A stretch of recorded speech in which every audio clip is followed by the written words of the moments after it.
Bienvenue dans notre émission Renouer avec la vie. Nous avons la joie d'être avec vous aujourd'hui. C'est votre servante Bénédicte Denise Ngongo Baraka. Aujourd'hui, nous allons discuter autour du thème « Ton enfance te hante ». Avant de commencer, je vous prie de vous abonner sur ma chaîne, de nous laisser des commentaires et de nous laisser des likes. Ça nous fera grand plaisir, ça nous aidera aussi à pouvoir avancer. Parce que nous sommes dans une émission de communication, nous ne voulons pas que ça puisse que ça puisse être comme si on monologuait. Nous sommes en train de causer, répondez-nous. Et aussi, comme nous l'avons dit, que ici, nous nous inspirons des histoires des autres. Nous nous inspirons de ce que les gens ont vécu. Si tu as une histoire à nous raconter, si tu as quelque chose que tu trouves que tu veux partager avec les autres, tu es passé par quelque chose et à la fin, tu t'es en sorti, c'était dramatique, c'était douloureux, mais il y a eu de la résilience, te voilà, tu es là, tu vis bien, tu jouis de ta vie. Et nous avons besoin de gens comme ça.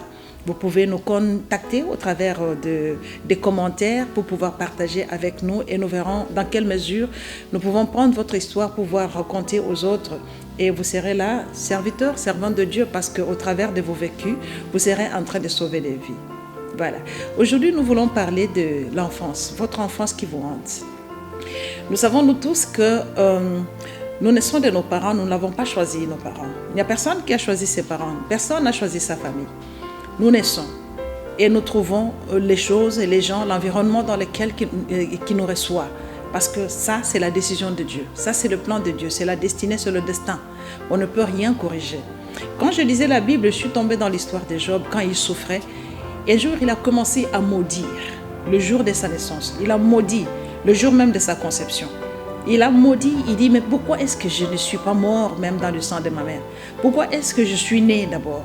Et je vois Jérémie aussi, il était dans la confusion parce que c'était un prophète qu'on contredisait toujours.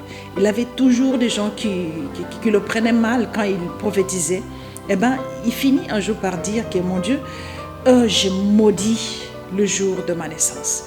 Je maudis le jour de ma conception. Je maudis même la personne qui est allée donner l'information qu'un fils est né. Et quand nous lisons David aussi, il dit un jour que « Oh, ma mère m'a conçu dans l'iniquité, je suis né dans le péché. » Vous voyez, là, c'est pour lier la vie de toute personne est liée. Ça commence la vie, l'existence d'une personne commence, le comportement, l'état d'une personne, ce qu'une personne produit. L'acteur de la vie que sera une personne dépend déjà du jour de sa conception, des émotions qui étaient présentes le jour de sa conception, le jour de sa naissance, des personnes qui l'ont reçu, comme Jérémie a dit, la personne, pourquoi est-ce que j'ai reçu une personne dont les genoux m'ont porté, la personne qui m'a allaité. Nous sommes tous, nous naissons innocents. L'être humain, en tout cas, devant Dieu, pour ce qui concerne la naissance et l'existence, l'être humain est innocent. C'est une personne qui a subi la vie. C'est comme si nous avons subi l'existence. Pourquoi subir? Parce que nous ne l'avons pas cherché. Nous n'avons pas demandé à Dieu de naître. Nous n'avons pas à demander à Dieu d'exister. Nous n'avons pas cherché nos parents. Nous n'avons pas choisi d'avoir un jour un père ou bien une mère compliquée, difficile, ou bien avoir un environnement de la famille qui pourrait nous compliquer la vie. Nous naissons neutres, nous naissons comme un papier vide et qui sera rempli par des personnes qui l'ont reçu, par la personne qui l'a allaité, par des personnes qui l'ont engendré, par des personnes qui vont l'éduquer. Eh bien, nous sommes le résultat de l'environnement et des choses que nous avons trouvées, que nous avons reçues autour de nous. Alors, ce que l'adulte devient n'est que le résultat de ce que l'enfant a été. Et l'enfant dépend de ceux qui l'ont conçu, de ceux qui l'ont allaité, de ceux qui l'ont porté, de ceux qui l'ont éduqué, de la façon dont on l'a fait vivre, donc il a mené toute son enfance. Eh bien, dans l'enfance, il se passe alors beaucoup de choses. Parce que l'enfant n'est pas combatif. L'enfant ne peut pas se battre. L'enfant, c'est un innocent. En tout cas, c'est quelqu'un qu'on mène. Il nous arrive alors des choses. Et toutes ces choses qui arrivent aux enfants, nous avons un système de stockage en nous. Nous avons un système de stockage, que ce soit dans notre esprit, que ce soit dans notre âme, que ce soit dans notre corps. On pense toujours que nous avons des souvenirs dans l'esprit, mais le corps de l'homme a aussi ses souvenirs. Ce qui fait que nous portons parfois des traces dans notre esprit, dans notre âme, dans notre corps, qui nous accompagnent durant toute notre vie. Tout enfant qui naît a le droit légitime d'avoir un père qui l'aime, d'avoir une mère qui l'accepte, qui l'aime, d'avoir ses frères, un environnement qui l'accepte et qui le respecte, qui considère que non, c'est un être humain qui a besoin, qui a le droit d'amour, qui a le droit d'accompagnement, qui a le droit de protection. Malheureusement, que beaucoup d'enfants sont nés, ils n'ont pas trouvé cette atmosphère-là, cette atmosphère qui favorise qu'ils deviennent des personnes qui, une fois adultes, seront des bons acteurs de la vie. Beaucoup d'enfants ont souffert. Les enfants ont subi, ils ont manqué d'affection, ils ont manqué de présence, ils ont manqué d'amour, ils ont manqué d'un bon accompagnement. Il y a des enfants qui ont perdu. Il y a des enfants, si tôt sont devenus orphelins, eh ben, il y a des enfants même qui sont nés par un viol, qui ne connaîtront jamais leur père, leur mère. Il y a des enfants même qui ont des pères, mais parfois il y a des parents. Le mot peut être un peu difficile à dire, mais c'est ça le mot qu'il faut. Il y a des parents qui se font inutiles auprès de leurs enfants. Parce que ce n'est pas tout celui qui donne sa sémence à une femme qu'il y ait un père qui peut rester là pour conduire cet enfant vers sa destinée.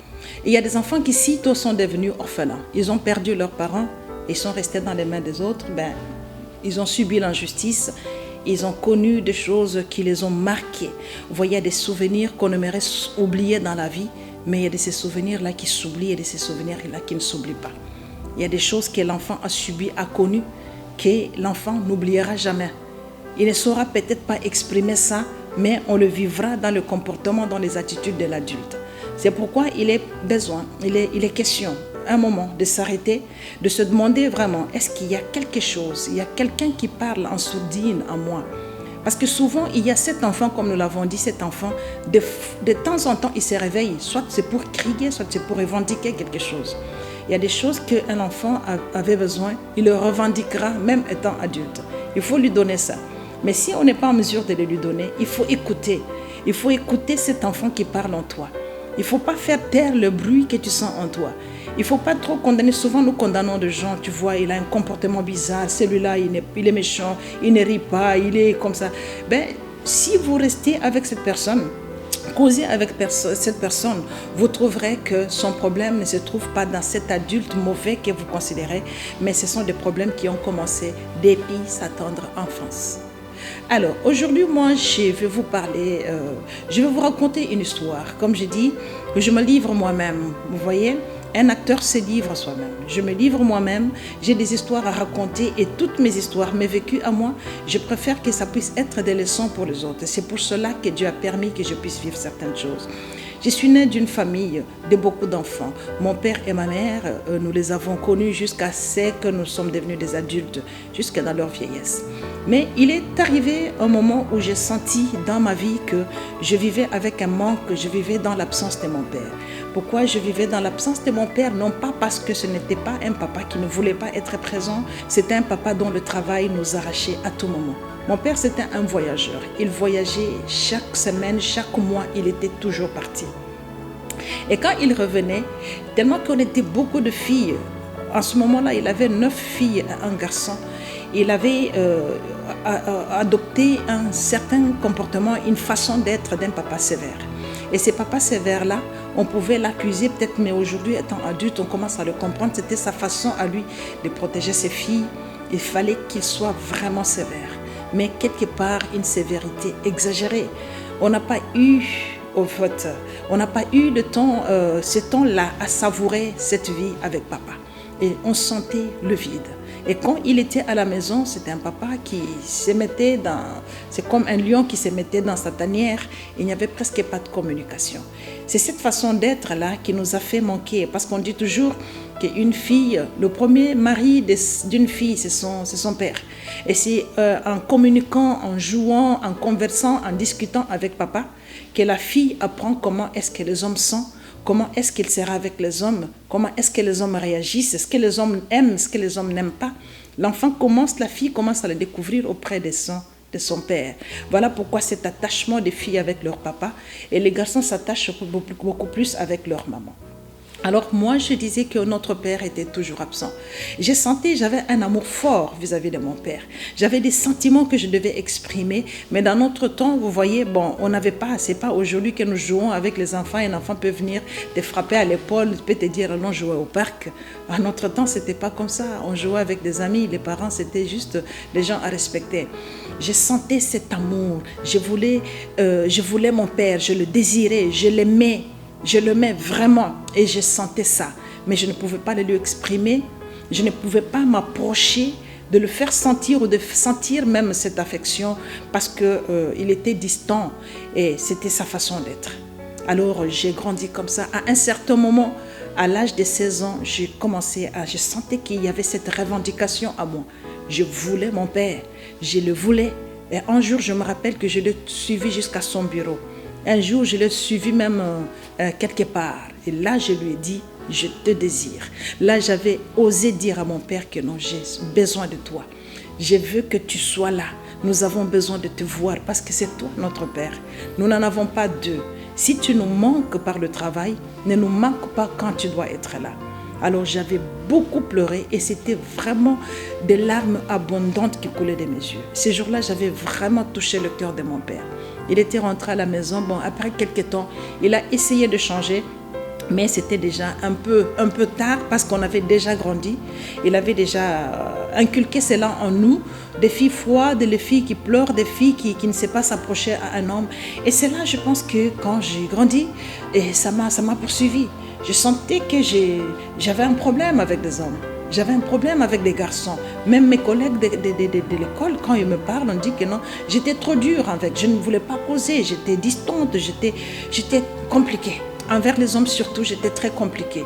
Et personne ne pouvait savoir que cela est parti de quelque part. Il y a une base, il y a quelque chose qui a été fait. Vous voyez? Aujourd'hui, je veux te demander de corriger. Et beaucoup de gens ont grandi avec des choses qu'ils ont subies, des choses qu'ils n'ont pas reçues. Le manque d'affection, le manque de présence, le manque de chaleur paternelle, de chaleur maternelle. Et ça vous accompagne jusqu'aujourd'hui dans la vie. Et quand on vous regarde, on dit que ça, c'est vraiment un mauvais acteur de la vie. Tu es là bon pour des tragédies, tu n'es pas bon pour une comédie. Tu n'es pas là vraiment bon pour une vivre sereine, de vivre dans... Tu n'es pas une personne sociale. On ne sait pas ce qui se passe avec toi. Et à cause de ces comportements, de manque de maman, de manque de papa, de manque d'un bon environnement, et voilà, tu es en train de te détruire la vie. Parce que tout ce que tu as subi dans l'enfance, ça te poursuit aujourd'hui. Le caractère, le comportement que tu as là, on fait de toi une personne que le monde, que les gens ont construit, ont artificialisé. Aujourd'hui, le conseil que je suis venue te donner, c'est que tu dois te rechercher, tu dois te retrouver. Tu dois vraiment faire une reconquête de la personne que tu devais être sans que tu sois passé par ce que tu es passé là. Parce que ce que les enfants ont connu, ce n'est pas seulement l'absence, ce n'est pas seulement que papa n'était pas disponible ou bien maman était celle qui frappait. Il y a des enfants qui ont été violés, il y a des enfants qui ont grandi dans une famille où ils ne se sont pas sentis acceptés. Il y a des enfants qui n'ont pas été loués, il y a des enfants qui n'ont pas eu un bon accompagnement. Et te voilà en tant qu'adulte, tu cherches des boucs émissaires partout. Et tu te maries, c'est ton épouse qui devient ce bouc émissaire, ou bien c'est ton mari, ou bien c'est ta femme, c'est ton mari qui devient ce bouc émissaire. Et quand une personne qui n'a pas été responsable de tes gâchis, eh bien, il ne voudra pas aussi porter ce poids-là toute la vie. Et tu risques de te détruire la vie, et détruire même la vie de ta progéniture. Parce que tout ce froid-là tu es un père glacé, tu es une mère glacée et tu ne sauras pas donner à tes enfants ce que toi tu n'as pas reçu. Aujourd'hui, fais des choses autrement parce qu'il y a des gens qui ont compris. Mais pour comprendre, il faut d'abord que tu te retrouves. Il faut que tu te recherches, il faut que tu comprennes, que tu réalises qu'il y a quelque chose qui ne marche pas dans ma vie. Et s'il y a quelque chose qui ne marche dans la vie, cherche dans la sourdine là-bas. Il y a quelqu'un qui est en train de parler, qui est en train de revendiquer quelque chose. Si tu sens qu'il y a un enfant qui est en train de revendiquer l'amour paternel, l'amour maternel, tu ne peux pas l'avoir aujourd'hui parce que c'est déjà dépassé. Donne-toi d'autres solutions. Donne-toi d'autres moyens, un moyen de sortie. Accepte. Pour moi, c'est quoi? Je me suis dit, ce que j'ai reçu, c'est ce que Dieu a permis que je reçoive. Si je n'avais pas eu mon père présent à la maison, c'est que Dieu a voulu que ce soit ainsi. Parce que si mon père partait, ce n'est pas parce qu'il nous abandonnait, mais c'est parce qu'il devait nous chercher le pain. Et si mon père était dans ce comportement là-bas, j'ai changé le négatif en positif. J'ai donné une raison positive à cette façon d'être là. C'était pour mon bien qu'il était comme ça. Et puis après, je me suis dit, ok, ce que moi je dois être le contraire de ce que moi j'ai connu. Toi, le contraire de ça. Ce que toi tu as subi ne permet pas que tes enfants le subissent. Alors, ce que tu sens, la douleur que tu sens, la déformation là, la destruction que cela t'a apporté, fait aujourd'hui que ce soit quelque chose qui te révolte, qui te dise que non, ce que j'ai connu, ce que je sens, ce que j'ai subi, c'était vraiment dur. Eh bien, je veux changer le monde. À partir de ce que moi j'ai connu, je vais offrir ce que moi je n'ai pas donné, je n'ai pas reçu.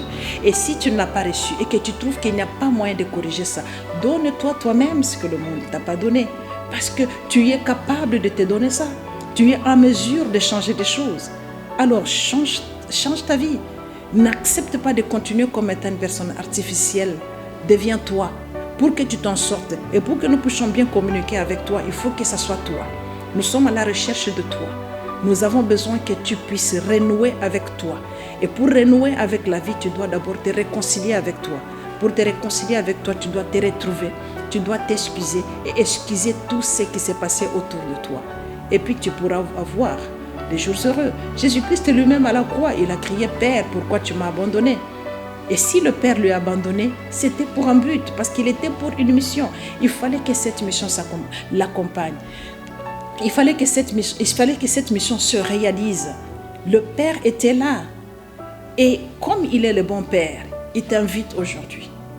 Même si tu ne le vois pas, même si tu ne le sens pas, il est là. Quand Jésus-Christ criait « Père », il répondait, il réagissait, mais il laissait les choses aller comme ça était là. Parce que c'était pour un but. Il ne va pas te faire sortir de ce canevas, de ce but-là. Tu dois continuer la mission et être la personne que tu dois être pour Dieu et non pas selon toi. Voilà, c'était ce que je t'ai amené aujourd'hui. Je prie que Dieu te comble de paix. Aujourd'hui, que Dieu t'aide vraiment à prendre un moment de silence, de chercher à savoir qu'est-ce qui ne va pas, pourquoi je suis comme ça. Et parle. Moi, quand j'ai senti qu'il y a quelque chose qui n'allait pas, j'ai cherché un moyen de converser, parce qu'il faut parler. Tant que tu n'auras pas donné des mots à ta souffrance, tu ne t'en sortiras pas. Il faut donner des mots, il faut verbaliser ton problème. Et une façon de donner des mots à tes problèmes, à ce qui te bloque, c'est de parler. Si tu ne peux pas parler, écris. Moi, je me suis mise à écrire. Quand j'écrivais en livre, je sentais plus que j'écrivais, je me libérais. Et aujourd'hui, je me sens vraiment libre. Je sens que j'ai retrouvé mes ailes.